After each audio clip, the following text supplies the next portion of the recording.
Arab దేశాల్లో tension నెలకొంది. యెమెన్పై Saudi Arabia భీకర దాడికి పాల్పడింది. యెమెన్ వేర్పాటువాదుల నౌకలే లక్ష్యంగా ఈ దాడులు చేసింది. ఆయుధాల సరఫరా నౌకలే లక్ష్యంగా బాంబుల వర్షాన్ని కురిపించింది. దాడులపై సౌదీ ప్రెస్ ఏజెన్సీ ఇప్పటికే ఒక ప్రకటనను కూడా విడుదల చేసింది. తాజా పరిణామాలతో తీవ్ర ఉద్రిక్త పరిస్థితులు ఏర్పడుతున్నాయి ఇరు దేశాల మధ్య. ఇప్పటికే దుబాయ్ కూడా దీనికి సంబంధించి స్పందించింది. సౌదీ అరేబియా సంయమనం పాటించాలంటూ రిక్వెస్ట్ చేసింది. యెమెన్ వేర్పాటువాద సంస్థకు ఆయుధాలు చేరవేయలేదంటూ యుఏఈ చెప్తున్నటువంటి పరిస్థితి కనిపిస్తోంది. యునైటెడ్ అరబ్ ఎమిరేట్స్ నుంచి వచ్చినటువంటి ఒక వేర్పాటువాద దళానికి యెమెన్ ఆయుధాలను రవాణా చేస్తున్నట్లుగా సౌదీ అరేబియా ఆరోపిస్తుంది. ఈ మంగళవారం యెమెన్ ఓడరేవు నగరం ముకల్లా మీద ఈ బాంబు దాడికి పాల్పడ్డాన్ని మనం చూసాం. ఈ దాడికి యుఏఈ వెంటనే అంగీకరించలేదు, యాక్సెప్ట్ చేయలేదు, లేదు ఇదంతా అని చెప్తుంది. ఎర్ర సముద్రం ప్రాంతం అంతటా కూడా ఇప్పుడు చాలా గందరగోళ పరిస్థితులు మనం చూస్తూనే ఉన్నాం. ఇలాంటి పరిస్థితుల్లో ఇరాన్ మద్దతు ఉన్నటువంటి హౌతీ తిరుగుబాటుదారుల మీద యెమెన్ దశాబ్దాలుగా సాగిస్తున్నటువంటి యుద్ధాన్ని మనం చూస్తున్నాం.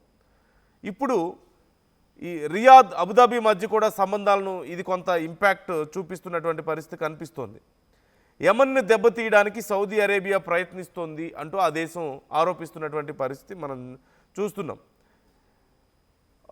ఇక్కడ సిచ్యువేషన్ ఒకసారి మనం చూస్తే యెమెన్లో ఉన్నటువంటి హౌతీ తిరుగుబాటుదారులు అక్కడ ఎమర్జెన్సీ ప్రకటించారు.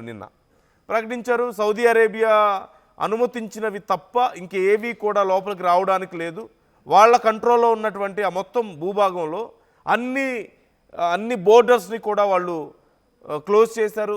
అక్కడ క్రాసింగ్లకు సంబంధించి అలాగే విమానాశ్రయాలు ఓడరేవులకి సంబంధించి మొత్తం 72 గంటల పాటు కొత్తగా ఏ ట్రాన్సాక్షన్స్ అవ్వడానికి లేదంటూ వాళ్ళు కొన్ని రెస్ట్రిక్షన్స్ పాస్ చేయడం జరిగింది.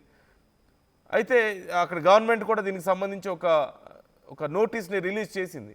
యుఏఈ ఈస్ట్ తీరంలో ఉన్నటువంటి ఒక ఓడరేవు నగరం ఫుజైరా నుంచి ఓడలు అక్కడికి చేరుకున్న తర్వాత ఇదంతా కూడా జరిగింది అంటున్నారు.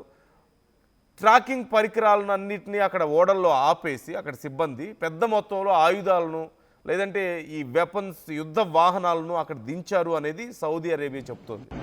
ఈ దాడుల్లో ఇప్పటికీ అంటే ఈ నేపథ్యంలోనే మేము దాడులు చేయాల్సి వచ్చింది, భారీ ఎత్తున ఆయుధాలను సప్లై చేస్తున్నారు అనేది. యునైటెడ్ అరబ్ ఎమిరేట్స్ నుంచి వచ్చినటువంటి ఈ వేర్పాటు దళాలకి ఆయుధాలను రవాణా చేస్తున్నారని, ఆ ఆయుధాలకు సంబంధించినటువంటి కంటైనర్స్ మీద మేము అటాక్స్ చేసాం, ఆ షిప్పుల మీద మేము అటాక్స్ చేసాం అని చెప్పి సౌదీ అరేబియా చెప్తుంది. కాకపోతే ఇదంతా కూడా లేదు, ఇదంతా జస్ట్ డ్రామా జరుగుతోంది, ఇక్కడంతా మాకు సంబంధం లేదు అని చెప్పేసి ఇంకో పక్క యెమెన్ చెప్తుంది. హౌతీల విషయంలో జరుగుతున్నటువంటి ఈ గందరగోళం ఇవన్నీ మనం చూస్తూనే ఉన్నాం. మొత్తం మీద ఒక తీవ్ర గందరగోళ పరిస్థితి, ఒక కాన్ఫ్లిక్ట్ సిచ్యువేషన్ మనకు కనిపిస్తుంది. దేశాల మధ్యలో పరిస్థితులు మరింత ఉద్రిక్తంగా మారే అవకాశాలు కనిపిస్తున్నాయి. ఇప్పటికే సౌదీ దేశాలన్నీ కూడా ఈ విషయంలో చాలా సీరియస్గా అబ్జర్వ్ చేస్తున్నాయి. తొందరపడొద్దు, ఉద్రిక్తతలకు దిగొద్దు అని సజెస్ట్ చేస్తున్నటువంటి పరిస్థితి కనిపిస్తుంది. You can see those visuals. అక్కడ అటాక్స్ జరిగిన తర్వాత ఉన్నటువంటి సిచ్యువేషన్ని నేను మీకు చూపిస్తున్నాను. పెద్ద ఎత్తున ఒక్కసారిగా ఈ అటాక్స్ జరిగిన నేపథ్యంలో ఆ ప్రాంతం అంతా కూడా తీవ్ర గందరగోళం నెలకొంది. కాకపోతే ఎవరైనా ఈ దాడుల్లో ప్రాణాలు కోల్పోయారా లేదా అనేది ఇప్పటి వరకు అఫీషియల్గా కౌంట్ బయటికి రాలేదు. బట్ ఖచ్చితంగా ప్రాణాలు కోల్పోయి ఉంటారు అంటూ యెమెన్ చెప్తున్నటువంటి పరిస్థితి కనిపిస్తుంది. ఓ పక్క ఈ ఆయుధాలకి సంబంధించినటువంటి ఇల్లీగల్గా ఇంపోర్ట్ చేసినటువంటి ఆయుధాలకు సంబంధించిన ఓడల మీద మేము దాడులు చేసామని చెప్తున్నప్పటికీ, మరోపక్క లేదు ఇవి కావాలని కుట్రపూరితంగా చేసినవే, మమ్మల్ని దెబ్బతీయాలని ప్రయత్నిస్తోంది అని చెప్పేసి ఇరు దేశాలు ఒకరి మీద ఒకరు విమర్శలు చేసుకుంటున్నటువంటి సిచ్యువేషన్ మనం చూస్తున్నాం. మరొకసారి ఉద్రిక్త పరిస్థితులు కనిపిస్తున్నాయి. యెమెన్ ఈ విషయంలో చాలా అగ్రెసివ్గా ఉంది, చాలా సీరియస్గా రియాక్ట్ అయ్యే అవకాశాలు కనిపిస్తున్నాయి. ఖచ్చితంగా ఈ విషయంలో మేము బలమైన సమాధానం చెప్పి తీరుతామంటూ చెప్తున్నటువంటి పరిస్థితి కనిపిస్తుంది. సో మరొకసారి అరబ్ దేశాల మధ్య ఉద్రిక్త పరిస్థితులు నెలకొనే అవకాశం ఉంది. ఈ మధ్యనే కొంచెం పరిస్థితులు నార్మల్ అవుతున్నాయి. ఇక అరబ్ దేశాలన్నీ లేదంటే ఇస్లామిక్ కంట్రీస్ అన్నీ ఒక తాటి మీదకి రావాలని చెప్పి ప్రయత్నాలు చేస్తున్న ఈ సమయంలో ఇప్పుడు ఇలా ఈ దాడులు యుఏఈ వరుసగా ఈ దాడులకు పాల్పడ్డాన్ని కొంత తీవ్రమైనటువంటి పరిణామంగా చూస్తున్నారు. సౌదీ అరేబియా ఇక్కడ ఆరోపిస్తున్నటువంటి పరిస్థితి కనిపిస్తుంది. యమన్ ఆయుధాల విషయంలో ఇన్వాల్వ్ అయింది అని కూడా చెప్తున్నారు.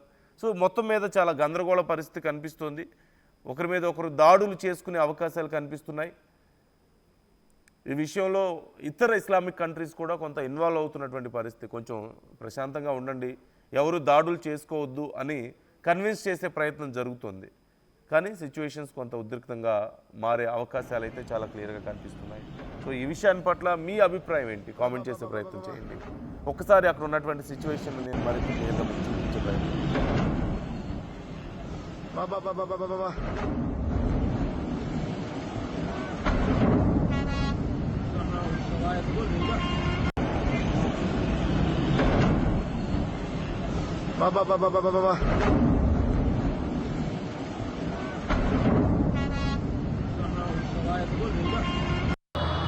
అసలైన తొలి వెలుగు. ఫాలో వాట్సాప్ @తొలి వెలుగు official.